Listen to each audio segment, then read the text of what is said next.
Which one do you expect to be the curve obtained if the pressure is plotted against the volume? A or B? A or B? A, it is B. Look at this. Whatever is the value of the pressure, look at this. Let me show you how to interpret graph. I don't understand if you don't know. Look at this. Let this be the value for pressure. Let this be a new value for the pressure. Now, when the pressure is this value now, the corresponding volume will be here. When the pressure is this value, the corresponding volume will be here. This pressure here is higher than the value here. Do we agree? If we call this one now P, let's say 2. This one maybe P1. Now see P2. What is corresponding to P2 will be V2. You must call this one, okay, you call this one V2. Yes? You call it V2 because it corresponds. Will we call it V2? Let's see. Look at this one now. Look at P1. What is corresponding to P1? P1 is this one now. Do you agree? Okay, let's call this the first one V. Yes, V2 and V1. Yes. What's the meaning of that? See the volume here.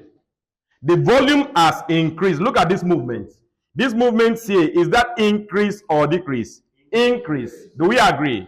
But check, the movement here corresponded, the point here corresponds to the point here, while the point here corresponds to the point here. So this movement now, is that increase or decrease? Now, look at this. This P2 now, if it is V2 to V1, it must be P2 to P1. This is decrease. Do we agree this is decrease? A decrease brings about what? Increase. Are you following? But the point is that you expect this, because for every decrease, this is telling you as the volume is increasing, the pressure is decreasing. This one will be telling you as the volume is increasing, the pressure is increasing. Are you following what I'm saying? So this is what we expect. You may plot P on the ordinates against V on the abscissa, or otherwise, it will give you the same thing. I will later explain why you don't expect to have a straight line graph, because gases are not ideal all the time. So we'll go back to the ideal gas postulates of the ideal kinetic molecular theory. Okay? So listen to me now, because we are not going to take questions immediately. I want to see how to run through all this before we take the questions. How will you identify questions that are on Boyle's law? Once they say constant temperature, that's symptomatic of a Boyle's laws problem or a Boyle's laws question. Don't know what you are busy copying without paying attention. I'll give you a question to explain. If you don't explain, I'll expel you from the class. I'm teaching you, are busy copying. So once they say constant temperature, because Boyle's law holds under constant temperature, and then pressure and volume related. So we normally have this kind of P1. So what we are saying is P1 V1 is equal to P2 V2. So most of the time, of these 4 variables, parameters, 3 will be given, and the other one is to be found. Very simple, so no need to waste time there. We're not wasting any time there. We move on to Charles' law. Charles' law relates the volume to the temperature. Write down Charles' law. Charles' law. Charles' law states that at a constant pressure, the volume of a given mass of gas is directly proportional to the temperature. It's directly proportional to the absolute temperature. That's important to be added. Charles' law states that at a constant pressure, the volume of a given sample of gas is directly proportional to the absolute temperature. So I think no need to waste time there. It's self-explanatory. The temperature, if the volume increases, the temperature increases. Or if the temperature increases, the volume increases.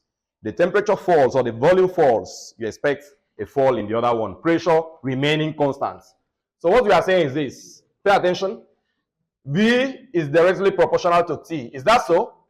What's the condition? Constant what? Constant P. Do we agree?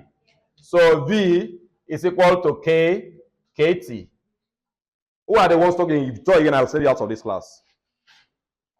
Volume is equal to VT, KT. Volume, KT. So what's the meaning of that?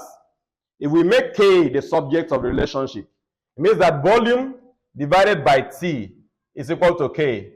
Do my students agree with me? Yes. So the ratio or the constancy of the volume temperature ratio is emphasized in the law. It tells you that V1 divided by T1 equals V2 divided by T2 equals V3 divided by T3. So it means that if you determine the volume and the corresponding temperature, and later expansion, for example, takes place, and the temperature is bound to change, you also determine the new values and keep changing them. Once you take the ratio of the volume to its corresponding temperature, it remains the same. That's the reality. So that's the reality. Volume V1 over T1 is equal to V2 over T2. The temperature here is on the absolute scale. Did it tell you? Temperature on the absolute scale is the Kelvin scale. Did I tell you that? Yes. Minus 0, what is called absolute 0 is minus 273 what? Minus 273 what? Degrees Celsius. That is absolute 0, which is 0 Kelvin. So it is believed theoretically that at the temperature there is no movement. Everything becomes still. Absolute 0. Kelvin scale temperature. So this is what we have. V1 over T1 is equal to V2 over T2 at constant pressure. So how do we identify problems? Any question? How do you identify problems emanating from Charles' law? If you are told explicitly constant pressure, then you are relating volume and temperature. Very simple. We are not going to waste time there.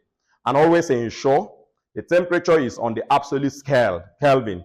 You know how to convert. You know that Kelvin is equal to degrees Celsius plus 273. Am I correct? It's very simple. No need to waste time there. Then you see of these three parameters seen in the two laws. The first law, Boyle's law, pressure volume. And the second law, Charles' law, volume temperature. So in the two laws, we have pressure, volume, and temperature. So we can combine them. In fact, there's another law called the pressure law. Some will call it the Amonton's law. It's not very popular. That one relates the pressure and the temperature because of the three variables now. Pressure, volume, and temperature. Boyle's law relates the two, keeping the third constant. Somebody may ask, why do we need, what's the implication of keeping a particular variable constant while studying the relationship between the other two? It is to ensure that whatever observation is made is surely as a result of the dependent variable. If you want to study how volume influences pressure, or vice versa, you must keep temperature constant. If you, for example, kept volume at V1 and recorded the pressure P1, and later you changed the volume to V2, and then you saw a change in pressure to P2, if the temperature was not kept constant, you cannot say that the change in pressure from P1 to P2 is as a result of the change in volume from V1 to V2, because the temperature was also changing. So it means that the change in pressure is due to both the change in volume and the change in temperature. So we cannot exactly explain what influence a change in volume will have on the pressure, or what influence a change in pressure will have on the volume. So for us to know that, we must keep the other one constant. Are you following what I'm saying? Yeah. That explains why we say at a constant temperature, the pressure is inversely proportional to the volume. Let me make this clear to you. Let us keep the pressure or the temperature changing. That is, we make all of them changing. We want to study, we have the temperature T1, we have the volume V1, we have the pressure P1, and now pressure changes to P2. Let's say there's an increase. Let's say there's an increase in pressure from P1 to P2. Increase in pressure, listen to me very well.